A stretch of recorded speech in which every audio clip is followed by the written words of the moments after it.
जयपुर में आज क्या कुछ हुआ, आप देखिए हमारे साथ। मेवाड़ राजघराने के पूर्व सदस्य अरविंद सिंह मेवाड़ के निधन के बाद सोमवार को उनके पार्थिव शरीर को सिटी पैलेस स्थित शंभू निवास में आमजन के दर्शनार्थ रखा गया। इस दौरान बड़ी संख्या में लोग उन्हें अंतिम श्रद्धांजलि देने पहुंचे। उनके अंतिम यात्रा के दौरान परिवार के सदस्यों ने भावुक क्षणों का अनुभव किया। उनके पुत्र लक्ष्यराज सिंह मेवाड़ और पौत्र हरितराज सिंह ने पार्थिव शरीर को कंधा दिया। पिता को अंतिम विदाई देते हुए लक्ष्यराज सिंह मेवाड़ भावुक हो गए। शहर के गणमान्य नागरिकों, राजघराने के सदस्यों और आमजन ने शंभू निवास पहुंचकर अरविंद सिंह मेवाड़ को श्रद्धांजलि अर्पित की। उनके निधन से मेवाड़ राजघराने और उनके प्रशंसकों में शोक की लहर है। पंजाब के राज्यपाल गुलाब चंद कटारिया ने सोमवार को उदयपुर स्थित सिटी पैलेस पहुंचकर अरविंद सिंह मेवाड़ को श्रद्धांजलि अर्पित की। उन्होंने स्वर्गीय मेवाड़ को पुष्पांजलि अर्पित करते हुए उनके योगदान को याद किया और परिवार के प्रति संवेदना व्यक्त की।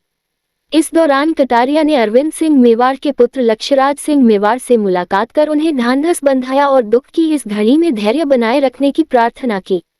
उन्होंने कहा कि मेवाड़ राजघराने का योगदान देश और समाज के लिए अमूल्य है और उनकी विरासत हमेशा प्रेरणादायक बनी रहेगी। शिव विधायक रविंद्र सिंह भाटी, लोकप्रिय टीवी शो तारक मेहता का उल्टा चश्मा फेम शैलेश लोढ़ा और प्रसिद्ध लोक गायक छोटू सिंह रावणा ने भी सिटी पैलेस पहुंचकर अरविंद सिंह मेवाड़ को श्रद्धांजलि अर्पित की। मेवाड़ राजघराने के पूर्व सदस्य एवं नाथ द्वारा विश्वराज सिंह मेवाड़ ने अपने काकाश्री अरविंद सिंह मेवाड़ के पार्थिव शरीर के अंतिम दर्शन किए। इस दौरान राज परिवार के अन्य सदस्य, रिश्तेदार और अनेक गणमान्य लोग उपस्थित रहे। अंतिम यात्रा शहर के मुख्य मार्गों से होते हुए आयर स्थित महासतिया पहुंची, जहां हिंदू रीति रिवाज के अनुसार कुछ ही देर में उनका अंतिम संस्कार किया जाएगा। इस दौरान बड़ी संख्या में शाही परिवार के सदस्य, राजनीतिक हस्तियां, प्रशंसक और स्थानीय नागरिक शामिल हुए। अंतिम यात्रा के दौरान माहौल गमगीन रहा और लोगों ने अरविंद सिंह मेवाड़ को श्रद्धांजलि अर्पित की। राजस्थान महिला कांग्रेस की नवनियुक्त अध्यक्ष सारिका सिंह ने सोमवार को पीसीसी मुख्यालय पर पदभार ग्रहण किया। महिला कांग्रेस अध्यक्ष अलका लांबा की मौजूदगी में हुए समारोह में पीसीसी चीफ गोविंद डोटासरा, नेता प्रतिपक्ष टीकाराम जूली, पूर्व राजस्थान महिला कांग्रेस अध्यक्ष राखी गौतम और कई महिला विधायक मौजूद रहीं। पदभार ग्रहण कराने के दौरान लांबा ने महिला कार्यकर्ताओं को संबोधित करते हुए कहा कि राखी गौतम का कार्यकाल बहुत चुनौतीपूर्ण रहा।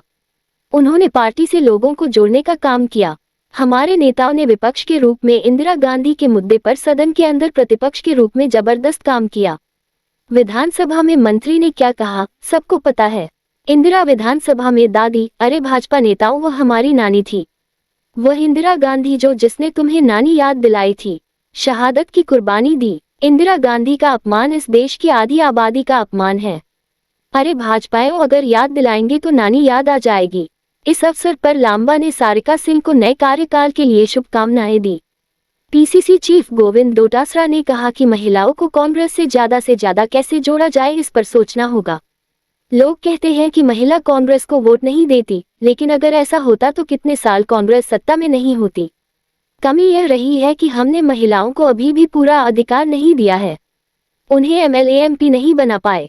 एकमात्र चिंता होती है कि बेटा बेटी पढ़े और अच्छे पदों पर जाए, तो इसके लिए राइट टू एजुकेशन का कानून मनमोहन सिंह सरकार लेकर आई थी। भाजपा एक काम बता दे कि एक काम किया है कि आपने अगर 10-20 हजार बचा लिए हैं तो वह सारे के सारे नोटबंदी के बाद निकाल करके ले गया। अब परिवार का मुखिया दोबारा दे तो दे, नहीं तो नहीं दे। अगर आज भी हम नहीं समझे, हमने हमारी बहनों को आगे नहीं किया, इनका अपना ही दिया, तो हम इस देश के ऊपर ज्यादा दिन तक राज नहीं कर सकते। मैं इस बात से इनकार करता हूं, जब बराबर की संख्या है तो बराबर की भागीदारी मातृशक्ति को मिलनी चाहिए। ये तो घर बैठे नेताओं को पूछ करके पदाधिकारी बना रहे हैं। इस सिस्टम को खत्म कर दो। जिलों के अंदर जाओ, क्योंकि अंदर जाकर के और जो बहन सबसे ज्यादा शक्ति के साथ मातृशक्ति के जोड़े, वह किसी भी ग्रुप की और किसी भी धर्म की हो, उसको आप जिला अध्यक्ष बनाएं। अगर यह नहीं करेंगे, जब हम नेता जाएंगे तो 5 महिलाओं को लेकर जिला अध्यक्ष आ जाएगी और हम नहीं जाएंगे तो वह नेता अपने घर आराम करेगी। इससे महिला कांग्रेस मजबूत नहीं हो पाएगी। पदाधिकारी बनना अच्छी बात है, पदाधिकारी में इतनी होनी चाहिए कि हमें समय दिन मेहनत करें, लोगों के बीच में जाए, हमारे कांग्रेस के आइडियोलॉजी को बताएं, हमारी सरकारों के काम को बताएं। उसका जाना आना, मीटिंग करना सार्थक है। हमने आपने मीटिंग कर ली और 6 महीने तक इच्छा ही नहीं तो इसको बुलाने का कोई फायदा नहीं है। मैं आपको कहना चाहता हूं कि आप आइडेंटिफाई कीजिए, आपके पास में आप 6 महीने हैं। नवंबर दिसंबर में नगर पालिका के चुनाव होने में सरकार कानून का उल्लंघन कर रही है। सरकार ने संविधान का उल्लंघन कराया तो जनवरी मार्च में पंचायत का चुनाव कराएगी। हमें पहचान करके हम उसको टिकट देंगे कि हमारा हक बनता है, हमें दोहरी के साथ देने का काम करेंगे, लेकिन जाना पड़ेगा, करना पड़ेगा। कार्यकारिणी बनाओ कि बना देते हैं। जयपुर चिड़ियाघर में ऐतिहासिक उपलब्धि, राजस्थान में पहली बार कैप्टिव ब्रीडिंग के तहत शतुरमुर्ग का सफल प्रजनन। बड़ी प्राची चौधरी ने बताया कि शतुरमुर्ग का नवजात अभी स्वस्थ है, इसकी विशेष देखभाल की जा रही है। ये घटना जैव विविधता संरक्षण की सफलता का प्रतीक है। पर्यटकों के लिए आकर्षण का केंद्र बनेगा यह नवजात। जयपुर रेलवे स्टेशन से 4 साल के मासूम का अपहरण हो गया। बच्चा अपनी बहनों के साथ स्टेशन पर खेल रहा था, तभी एक दंपति वहां से गुजरा। महिला ने बच्चे को बहला फुसलाकर उठाया और अपने साथ ले गई। ये पूरी घटना स्टेशन पर लगे सीसीटीवी कैमरों में कैद हो गई। पुलिस अब फुटेज के आधार पर आरोपियों की तलाश कर रही है।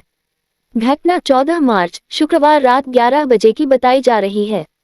प्रियंका पांडे 42 अपने 3 बच्चों, 2 बेटियां और 1 बेटा के साथ जयपुर रेलवे स्टेशन के मुख्य द्वार के पास बैठी थी। वो पीहर सिवान बिहार जाने के लिए वहां पहुंची थी। जब मोबाइल स्विच ऑफ हो गया तो उसने उसे चार्जिंग पर लगाया और पास में बैठ गई। इस दौरान बच्चे सामान के पास खेल रहे थे। तभी मौके का फायदा उठाकर एक महिला ने बच्चे को अपनी गोद में उठाया और वहां से निकल गई। कुछ देर बाद जब मां ने बेटे को संभालना चाहा तो वह गायब था। बेटे के लापता होने की खबर मिलते ही प्रियंका ने अपने पति सुदामा पांडे 42 को फोन किया, जो जयपुर के विश्वकर्मा इलाके में रहता है। वह तुरंत रेलवे स्टेशन पहुंचा और खुद ही बेटे को ढूंढने लगा, लेकिन कोई सुराग नहीं मिला। इसके बाद जीआरपी थाने में बच्चे के अपहरण की रिपोर्ट दर्ज कराई गई। पुलिस को जांच में पता चला कि आरोपी महिला बच्चों के साथ बिहार जाने की फिराक में थी। 15 मार्च की रात सुदामा पांडे ने जीआरपी थाने में बेटे शिवम की किडनैपिंग का मामला दर्ज करवाया। पुलिस ने सीसीटीवी फुटेज के आधार पर संदिग्ध दंपति की पहचान के प्रयास शुरू कर दिए हैं। फुटेज को अन्य थानों में भी भेजा गया है ताकि आरोपियों को जल्द से जल्द गिरफ्तार किया जा सके। शहर में हाल में बच्चों की पढ़ाई चल रही है और लोग तेज आवाज में लाउडस्पीकर बजा रहे हैं। वहीं होली के पवित्र त्योहार पर 2 दिन तक कुछ विशेष लोगों ने जमकर शहर में उत्पात मचाया, गाड़ियों की रैली निकाली। इस दौरान शहर में बाहरी पर्यटक भी आए हुए थे। इन लोगों ने माहौल खराब करने की कोशिश की है। इन सभी के खिलाफ पुलिस को कार्रवाई करनी चाहिए, ये कहना है विधायक बालमुकुंदाचार्य का। विधायक बालमुकुंदाचार्य ने सोमवार दोपहर को Jaipur police commissioner Biju George Joseph से मुलाकात कर एक शिकायत पत्र सौंपा है। इस पत्र में लिखा है कि शहर का माहौल खराब करने वालों के खिलाफ सख्त कार्रवाई की जाए। होली के अवसर पर 2 दिन तक इन्होंने शहर में हुड़दंग मचाया और लोगों से अभद्र भाषा का उपयोग किया। इन सभी को सीसीटीवी के आधार पर चिन्हित किया जाए और उनके खिलाफ कानूनी कार्रवाई की जाए। शहर का माहौल खराब नहीं होने दिया जाएगा। वहीं उन्होंने मीडिया से बात करते हुए कहा, हाल में बच्चों के एग्जाम चल रहे हैं और शहर में जगह जगह लाउडस्पीकर बजाए जा रहे हैं। पुलिस के पास ध्वनि मापक यंत्र होता है, उसके जरिए इन लोगों के खिलाफ कार्रवाई की जाए। इसके अलावा उन्होंने कहा कि शहर में धर्म परिवर्तन करने वालों के खिलाफ भी एक्शन लिया जाएगा। इस संबंध में कड़े कानून के तहत कार्रवाई होगी। नगर निगम ग्रेटर में नगर निगम की सीईओ बैठक ली। बैठक में सभी जॉन डीसीओ की सट्टा सर्वेक्षण को लेकर सीईओ ने सभी जॉन डीसीओ से नाराजगी जताई। समय पर सफाई का काम नहीं हो रहा है। आज नगर निगम ग्रेटर के मुख्यालय में महत्वपूर्ण बैठक ली गई। इस बैठक में जो उनके सभी डीसीओ को ग्रेटर की सीईओ ने फटकार लगाई। सफाई को लेकर ग्रेटर में सभी जगह गंदगी के ढेर नजर आ रही थी। ऊपर टाइम पर नहीं जा रहे हैं, कचरा संरक्षण नहीं हो रहा है।